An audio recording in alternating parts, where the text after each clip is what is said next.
Today is the first day of Advent.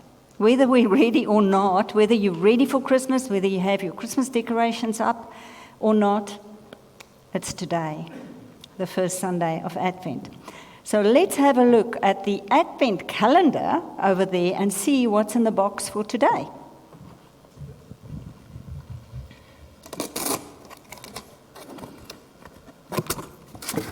Ooh. A stone. A river stone. What does that have to do with hope? Well, if you watch YouTube channels, they'll say to you something in the beginning and they say, watch till the end to know what this is about. So I'm saying that to you today. Watch till the end. Listen to the end. We'll get back to that. Most of us know about Advent, but do we really know what it means? I love this description by Practicing the Way. John Mark Comer, the writer of something about getting rid of hurry in your life, he heads up this ministry. Advent, like all seasons in the church calendar, is an invitation to a journey. Not the journey of self-discovery and personal triumph so often celebrated in our hyper-individualistic West, but one of awakening. Advent is the story of God interrupting history to love, heal, and save us from our poverty, showing us that we're not strong enough to win the day, but that He is.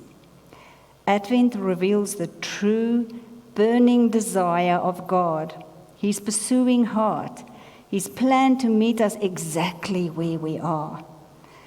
Our only role in this story is to say yes and receive the magnitude of His love.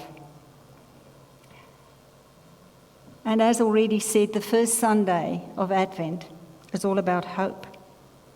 This time of the year, doesn't matter where you go, you hear Christmas carols. And most of those Christmas carols, if we're honest, are upbeat and happy. There's nothing wrong with that, of course.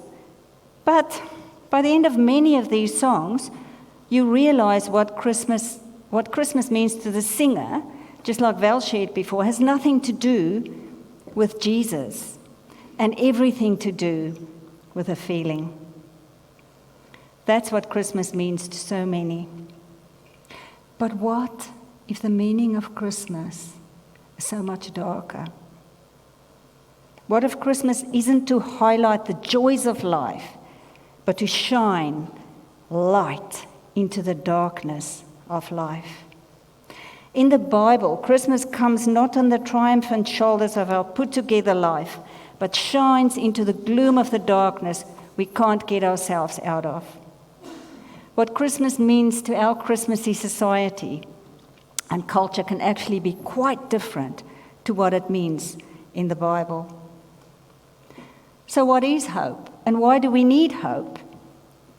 Hope begins with an awakening.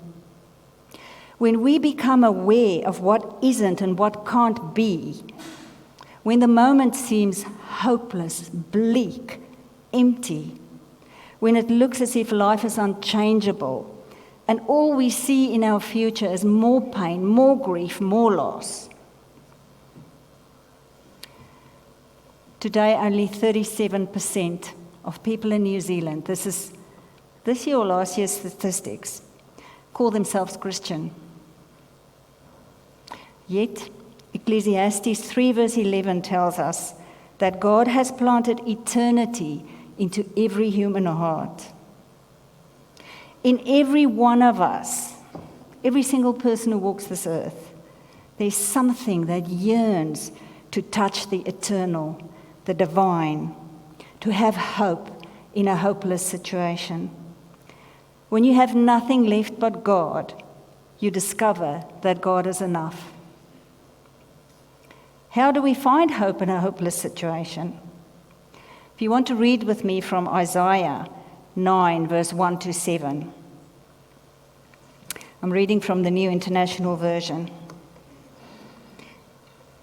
Verse 1, nevertheless, there will be no more gloom for those who were in distress. That time of darkness and despair will not go on forever. That's in another translation. In the past, he humbled the land of Zebulun and the land of Naphtali, but in the future, he will honor Galilee of the nations by way of the sea beyond the Jordan. The people walking in darkness have seen a great light. On those living in the land of deep darkness, a light has dawned.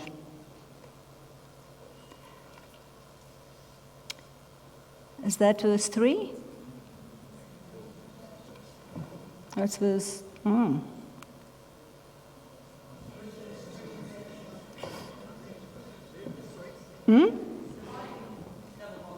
Oh, there it is.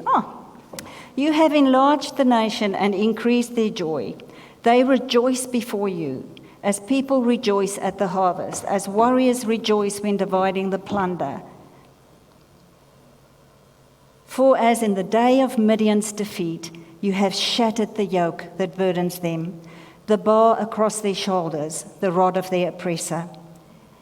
Every warrior's boot used in battle and every garment rolled in blood will be destined for burning, will be fuel for the fire. For to us a child is born, to us a son is given, and the government will be on his shoulders, and he will be called Wonderful Counselor, Mighty God, Everlasting Father, Prince of Peace. Of the greatness of his government and peace, there will be no end. He will reign on David's throne and over his kingdom, establishing and upholding it with justice and righteousness from that time on and forever. The zeal or the passionate commitment of the Lord Almighty will accomplish this. This is not a letter, it's not a story, it's not a vision. It's a song. It's a song of hope. So to see how it's a song of hope, we need to unpack this passage a bit and look at the text in its context. So often we abstract it out of its context. What Isaiah is talking about here, this is 700 years before the time of Jesus. And the prophet Isaiah is lifting up this song of hope in the midst of a very dark, terrible, difficult time in Israel's history. Assyria, a kingdom to the north of Israel, was oppressing them. They were in the midst of bondage and hardship. And they, just like us today, had a choice to make. Would they turn to God, or would they succumb to their feelings and make their own plans? So you and I make that choice every single day. Do we succumb to our feelings and stay in the darkness? Or do we walk into the light that God gives us? So the choice they made is so often the choice that we make. Let's read in Isaiah 18, verse 19 to 22, that sets the context for this. Verse 19, someone may say to you, let's ask the mediums and those who consult the spirits of the dead. With their whisperings and mutterings, they will tell us what to do. But shouldn't people ask God for guidance? Should the living seek guidance from the dead? Look to God's instructions and teachings. People who contradict his word are completely in the dark. They will go from one place to another, weary and hungry. And because they are hungry, they will rage and curse their king and their God. They will look up to heaven and down at the earth, but wherever they look, there will be trouble and anguish and dark despair. They will be thrown into the darkness. It's not exactly the words to a song, a Christmas carol we'd like to hear, is it? Or words that we'd like to see on a Christmas card, but it's very important. And this is why.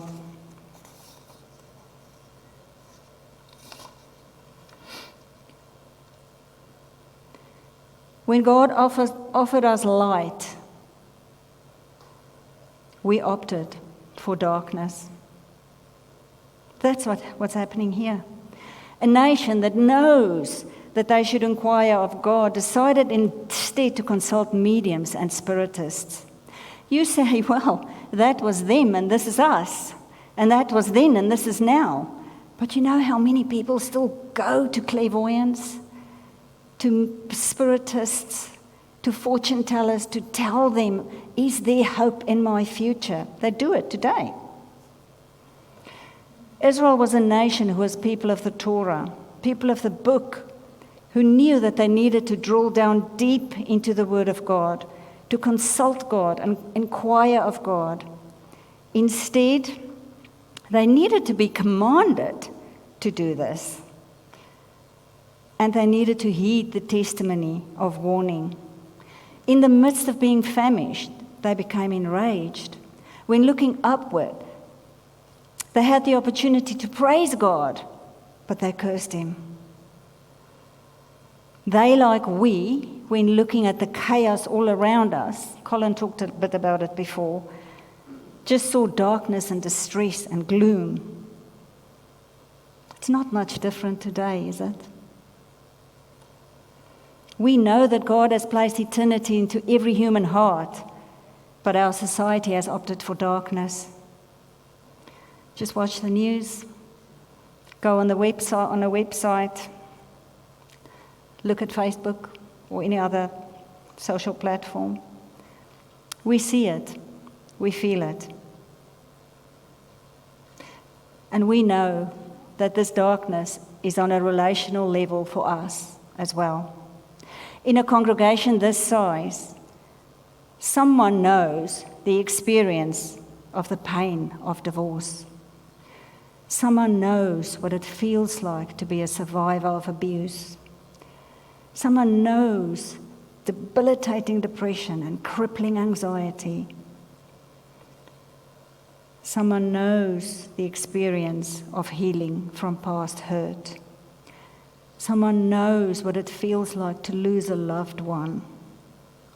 And someone knows the battle of addiction. We can go on and on. Darkness is real. And it's not just the darkness out there, it's the darkness in here. Is it just me, or does everyone battle with negative thoughts sometimes? In counseling terms, we call it negative NAT, negative automatic thoughts. It's just that little voice that tells you you're just not good enough. Oh, look at you, you made all those mistakes today, yesterday, 10 years ago.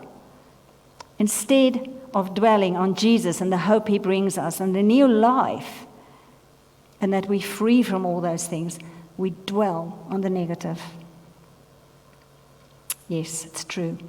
When God offered us light, we opted for darkness. But, I love that word, God refuses to leave us in darkness. In this text, my favorite word is nevertheless. In verse 1 of Isaiah 9. Or another word for nevertheless is but. We see it over and over again in this text. We read it in the definition of Advent at the beginning of this sermon. The true burning desire of God, His pursuing heart, His plan to meet us exactly where we are. He won't leave us in the darkness. He pursues us. If you look at verse 1, it says that in the past, God humbled the people in the land of Zebulun and Naphtali. But in the future, He will honor the people in Galilee of the nations. Galilee of the nations was a foreign place. It was a backwards place, a non-Jewish place, a dangerous place. But in the midst of this backwardness, this foreignness, this danger, God can take a people who have been living in shame and bring them honor. Fast forward 700 years from the text we just read, and we read in Matthew 4, verse 13 to 15. Leaving Nazareth, Jesus went and lived in Capernaum, which is by the lake in the area of Zebulun and Naphtali, to fulfill what was said by the prophet Isaiah, land of Zebulun and Naphtali, the way of the sea beyond the Jordan, Galilee of the nations. God brought light into darkness. For people living in shame, God promises that he will bring honor. Then in verse 2, for people living in darkness, God promises that he will bring light. In fact, the prophet Isaiah is so sure about that light that he writes in perfect tense. He believes it's already there because God is there. He is sure enough about it even 700 years before the coming of the Messiah, as he is sure that the sun will rise in the east and set in the west. The God that brings honor to those who are in shame is the God who brings light to those in darkness. Verse 3, the people who are experiencing despair will someday experience joy. Joy over despair. Verse 4 continues, for as in the days of Midian's defeat, you have shattered the yoke that burdened them, the bar across their shoulders, the rod of their oppressor. Those who are in bondage, those who are shackled, will one day experience the freedom that only God can bring. Verse 5, for a nation accustomed to violence, for a people accustomed to indemnity, God promises that he's bringing peace. The God who brings honor over shame is the God who brings light over darkness, is the God who brings joy over despair, is the God who brings freedom over bondage, is the God who brings peace over violence. If you're a believer in Jesus Christ this morning, you know a God like that. Today, more than ever before, the world doesn't need more Christians blowing each other up on social media. The world doesn't need more Christians cozying up to people in power. The world doesn't need more Christians who would rather be right than be reconciled. And the world certainly doesn't need more churches who are better known for what they're against than what they're for. What does the world need? The world needs Christians who are bearers of light and testifiers to a God who brings light into darkness, who brings freedom to bondage, who brings honor over shame, who brings joy over despair, and who brings peace in the midst of violence. Walter, I would pronounce it Bruggeman. You would probably say something different, but he said, a God who injects hope into impossible situations. That's who our God is. But how does he do it? How is it that he refuses to leave us in darkness? He gets close to us, just like a loving parent would to a child who's acting out and not being very nice. They would come close. God comes close and says, I love you too much to allow you to do this to yourself. For to us a child is born, to us a son is given, and the government will be on his shoulders, and he will be called Wonderful Counselor, Mighty God, Everlasting Father, Prince of Peace.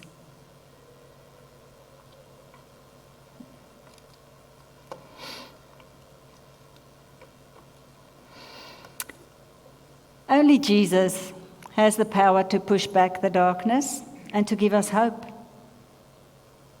We heard at the start of this message that a conscious realization of our need for hope only strikes when the moment seems bleak, when everything is out of our control and it looks as if life is unchangeable and we're on a path to just greater grief, greater loss, greater pain.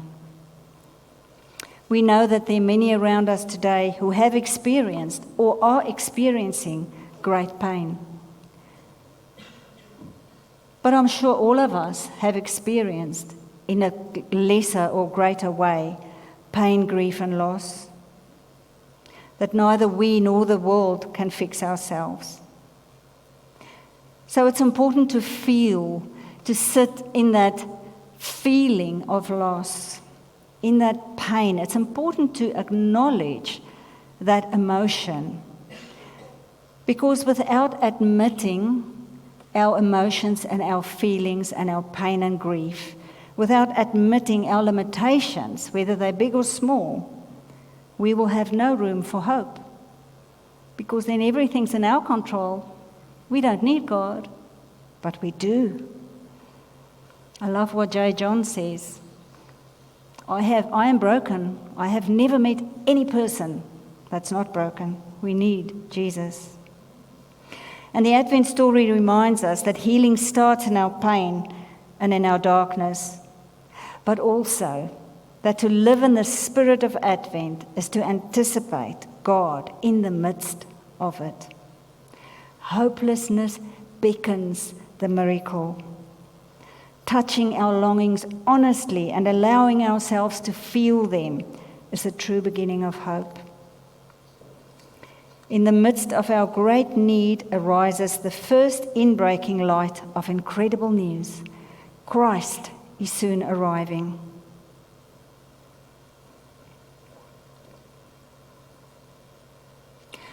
I'm going to invite you soon to participate in communion. Before we do that, we're going to listen to a song. The song's title is Make Room.